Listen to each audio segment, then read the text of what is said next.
good morning, good afternoon, whatever it is, wherever you are. It's me, Jen again, and I'm here on May the 6th to pick a card, check things out, and maybe explain a few things about the tarot so that you have a better understanding and we get kind of a little insight on today. So without further ado, the Two of Pentacles. Again, I'm using the Mary Hanson Roberts deck again, and it's so pretty. It's one of my favorite decks. And we're dealing with Pentacles again. Pentacles, also known as coins, also known in the standard playing card deck as diamonds.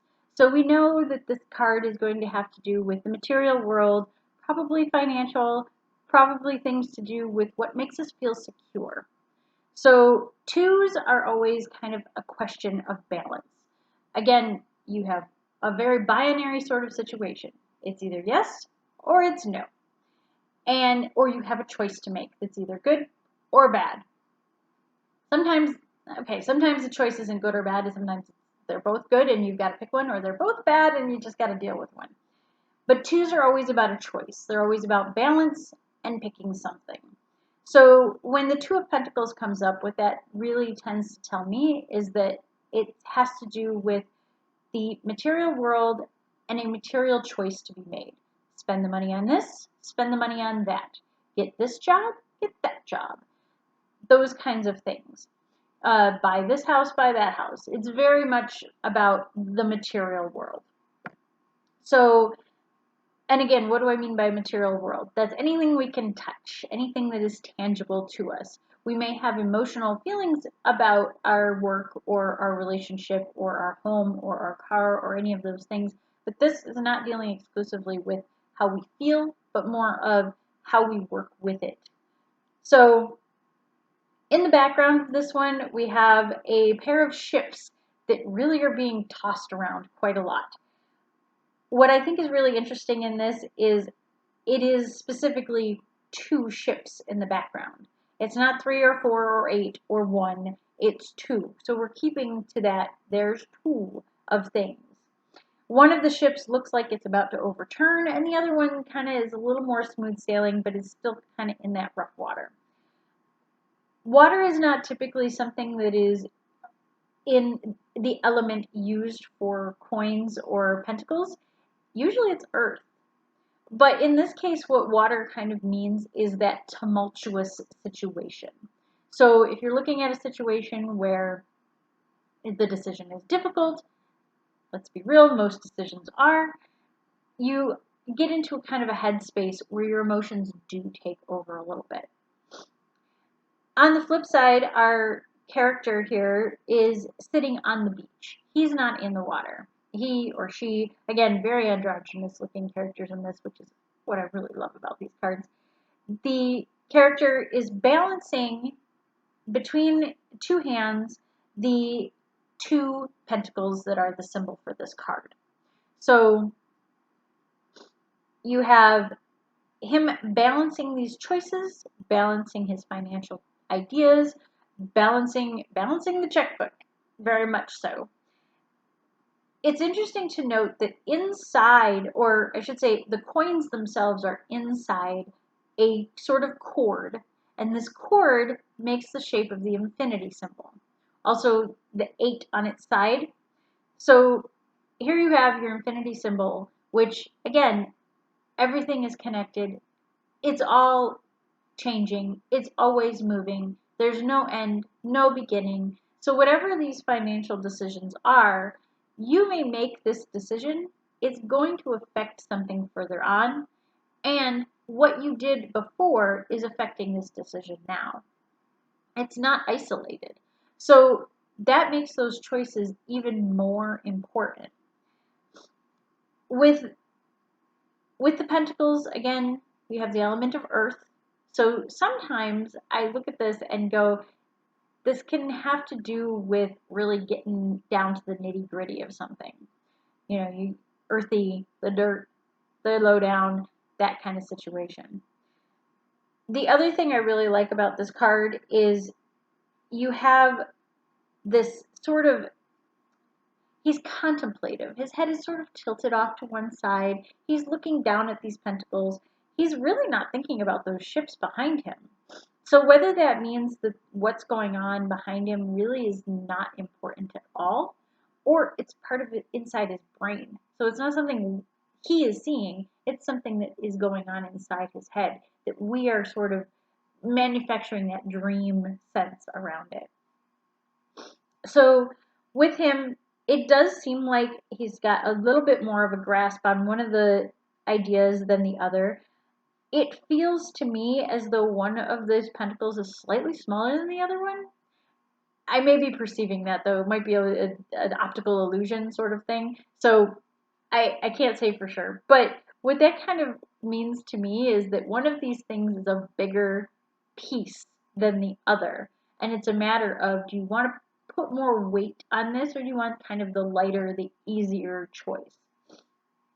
I tend to look at choices that way sometimes. It's like, do I pick the hard choice because in the long run it's going to be great, or do I pick the easy one because it really doesn't matter and I just want to go the easy way? And we've all done it where we take the easy way out. We choose the option that is kind of the road more traveled rather than that difficult brambly path that may be a lot more effort, but is it worth it? Is it really? So again, he's contemplating on this, which tells me that it's not a stressful situation. So when this comes up, unless the cards surrounding it, and we'll kind of go into that a little bit maybe in this conversation, unless the cards surrounding it really show that this is a tumultuous situation, big time. This is dire, this is urgent, this is immediate. Unless those things happen, if the ships in the back are the only tumultuous feelings that are in the reading, I kind of tend to go, you know what? Take your time. Let things settle. Let yourself have the moment to really consider what your options are. Maybe wait until the storm settles before you make a choice. That's one of the things that I like to see in this card is give yourself that time. Everything is waves right now. Everything is like, oh, this is new information. This is exciting. This is so interesting. And it feels like it's urgent. But when you take a moment and let the sea calm and let your emotions come away from this decision that is really a very much material decision, you can kind of see how it really wasn't that big a deal anyway. And I think that's true when we make a lot of our choices in life. We go, oh my gosh, this is the biggest decision of my life. And we've said that more than once. If you're anywhere close to my age, which I'm not going to reveal in this one, but if you're anywhere close to my age, you probably made more than one decision where you're like, this is the biggest decision of my life. Most of the time it's not. Most of the time it feels like it is in the moment, and then a bigger decision comes afterwards, or a bigger trouble comes afterwards. But either way, you get through it.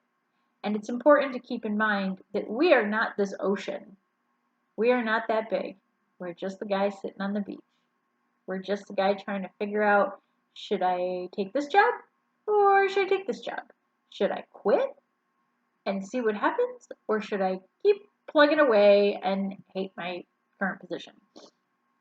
So those are the kinds of things. This can also come up in a relationship card because, again, while it does have to deal with the material world, it doesn't always have to deal with finances, and it doesn't always have to deal with work. It can deal with your relationship. It can deal with situations surrounding that in the material sense. So it's not, do I still love this person? Do I still have emotions for this relationship? Do I still want it to work? It's more, is it worth the work? How much do we have invested together? So that could be in a friendship relationship. Do you also work together? Would it be of detriment to your jobs if you got into a fight, if you split your relationship up in that way? Or is it worth it to just say, you know what, let's just ride this out. Well, maybe we won't go out to coffee so often, that kind of thing. It's not a bad relationship. It's just one where you've got to weigh the consequences of keeping that relationship or your behavior in that relationship. The same goes for romantic relationships. you have a home together? Do you have children together? Do you have pets together? They're kind of children as well to a lot of people.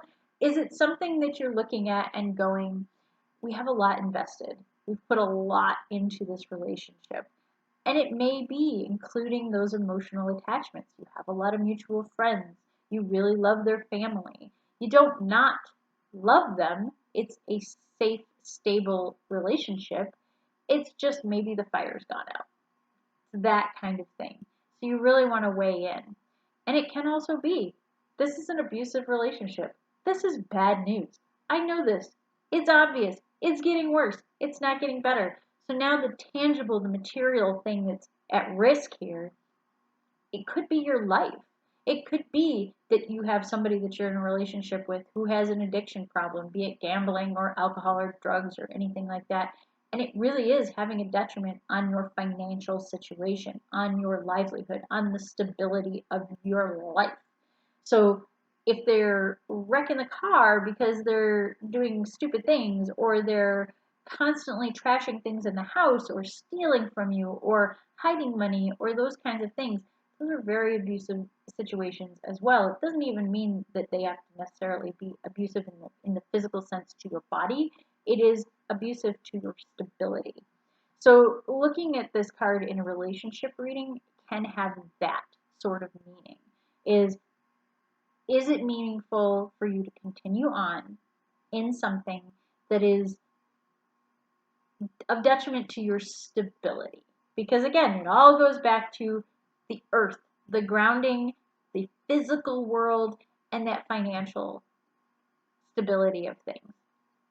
So when I look at this card, again, one of the other interesting things I see on this is green is not a big color, which typically in Pentacles, there's at least a little bit more green.